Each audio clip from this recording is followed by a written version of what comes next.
Le travail d'observation, pour nous producteurs, c'est vraiment essentiel pour justement décider éventuellement ou d'une intervention ou pas du tout, quoi.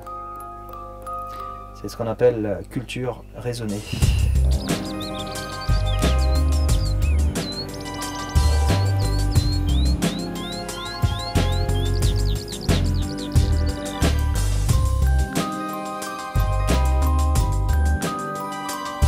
Je vais procéder à une observation à la loupe, chose qui est importante en ce moment.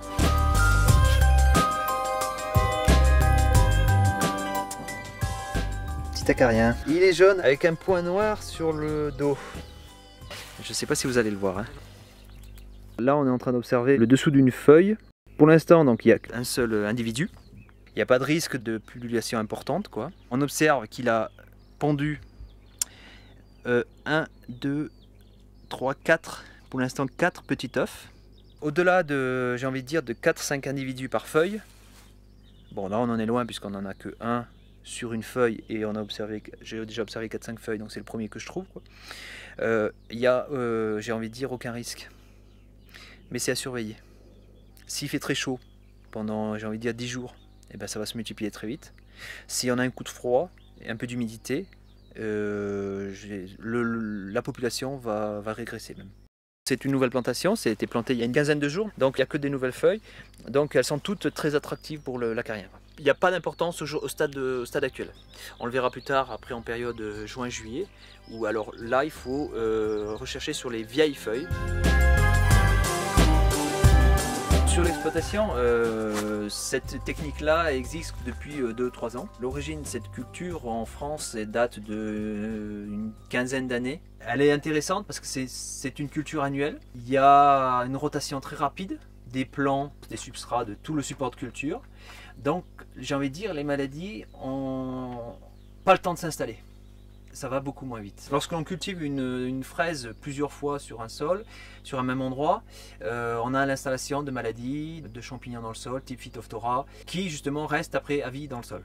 Donc il n'est plus possible de faire de fraises à cet endroit-là, quoi. Cette technique-là aussi est aussi intéressante parce que, j'ai envie de dire, le ramasseur, il n'a plus besoin de se baisser, quoi. Et puis c'est vrai qu'avec ce système-là, on a de plus en plus de facilité à faire une protection biologique intégrée. On a aujourd'hui sur le marché la possibilité d'introduire un prédateur. Un prédateur qui va lutter contre le ravageur qu'on vient de voir. Nous, on ne le fait pas actuellement parce qu'on n'a pas de pression importante d'acariens encore. Mais c'est vrai que dans certaines régions de production de fruits très importantes où il y a une grosse pression de prédateurs, c'est un système qui se généralise, quoi. Ce système-là nécessite une irrigation goutte à goutte. J'ai envie de dire comme le sol, parce que les fraises produites en sol, on amène l'eau par le goutte à goutte. La seule différence, c'est que sur cette technique-là, on est obligé d'y amener l'engrais avec. On a un réservoir qui contient de l'eau et un appareil qui distribue une toute petite quantité d'engrais nécessaire à la plante. Et je peux moduler en fonction de ce qu'elle absorbe et de ce qu'elle n'absorbe pas. C'est aussi l'intérêt de cette production-là, quoi, c'est qu'on optimise les apports d'engrais, on le maîtrise complètement. Il y a plusieurs types de substrats. Celui-là, il est à base de fibres de noix de coco. Il y a besoin en fait d'un substrat très neutre, qui n'évolue pas dans le temps, quoi, parce qu'on a un substrat qui libère des éléments minéraux en fausse notre apport d'engrais. Quand la végétation va pousser, les hampes florales des fraises vont pousser, vont monter là, et après elles vont retomber. Donc le filet blanc, après on va le mettre bien à plat là. Toutes les fraises seront là, et elles seront toutes à l'extérieur du feuillage. Elles seront toutes à l'air. Elles seront plus du tout en contact avec de l'humidité, donc elles seront très protégées de tout ce qui peut être pourriture, et puis elles seront très faciles à ramasser pour le cueilleur. Les sacs après sont recyclés, réutilisés par le biais d'une entreprise justement qui valorise les déchets sur le puits. L'intérieur du sac est pendu dans une terre. Donc ça permet aussi d'apporter de la matière carbonée qui après évoluera dans le sol pour alimenter les prochaines plantations, quoi. Donc tout est récupéré, j'ai envie de dire, il n'y a pratiquement aucun déchet, puisque le plastique est récupéré et le substrat à l'intérieur est récupéré aussi. Par rapport à l'altitude, c'est vrai qu'on a un petit handicap, nous, sur des fraises remontantes, c'est qu'on a une période végétative assez courte. Le fait de mettre les tunnels très tôt, d'avoir des petits tunnels, on ferme les portes le soir, on arrive à optimiser le peu de quantité de chaleur qu'on a au printemps et à l'automne, quoi. Donc l'été c'est pas un souci, on est même favorisé parce qu'il fait moins chaud que dans des régions plus basses en altitude, quoi. Mais avec tout ça fait que on arrive à dégager un rendement minimum, j'ai envie de dire, même s'il n'est pas comme dans le sud de la France.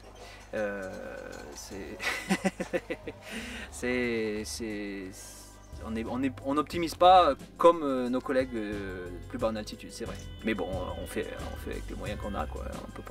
On peut pas aller contre la nature non plus. Donc bon, on essaye de trouver des solutions à chaque problème.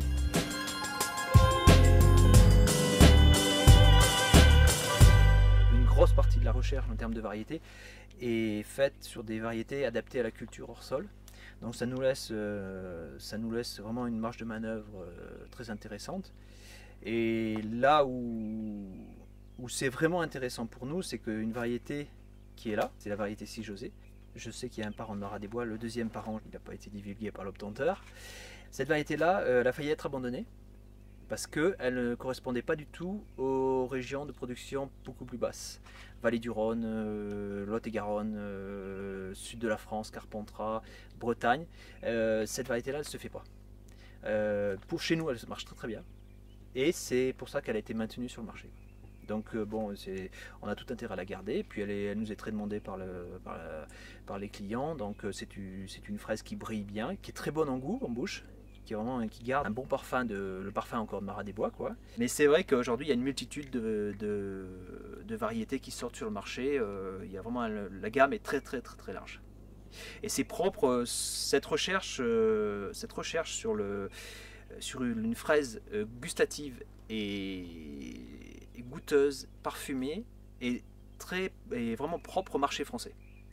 La filière française de fraises a vraiment insisté là-dessus, c'est qu'en France, on privilégie le parfum et le goût en fraise. Voilà. Alors c'est suite au succès de Garriguette, de Charlotte, de Marat des Bois. Ces variétés-là, on ne trouve jamais de Garriguette, on ne la trouvera jamais à l'étranger. Elle ne se produit pas ni en Allemagne, ni en Espagne, ni au Portugal, ça ne se fera jamais. La fraise française, c'est Garriguette, c'est Marat des Bois, c'est Cijosé, c'est des variétés gustatives. Ça a permis de maintenir des volumes, j'ai envie de dire, conséquents sur le marché national, quoi, parce qu'il était vraiment en perte de vitesse il y a 10-15 ans en arrière, et vraiment la volonté des responsables agricoles en fraises, elle paye aujourd'hui, quoi. Cette volonté-là de démarquer la fraise française par le biais de son goût et son parfum. Voilà, on a tout intérêt à la développer. On ne va pas s'en priver.